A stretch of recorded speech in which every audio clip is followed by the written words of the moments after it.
మనకి బొబ్బాయి కాయలు మొక్కలు తెగొచ్చేస్తాయండి మన తోటలో. చూసారా, ఇలా వేసేసి మట్టి అయితే వేసేద్దాం.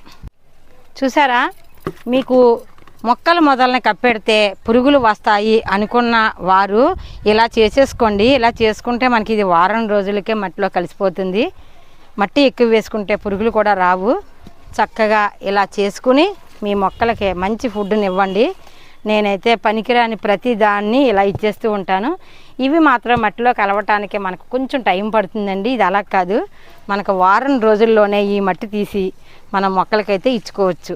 ఏ మొక్కలు చిన్న చిన్న కుండీలు ఉన్నాయో వాటికి ఈ కంపోస్ట్ వేయండి. పెద్ద కుండీలకి మీకు కుదిరినంత వరకు నేరుగా ఇచ్చేసుకోండి. మీకు లేదు మాకు ఇంకా జాగ్రత్త అండి అనుకున్నవారు మీరు ఏం చేస్తారంటే జోహాన్ క్యూ పద్ధతుల్లో బెల్లం వేసేసుకుని చేసేసుకోండి.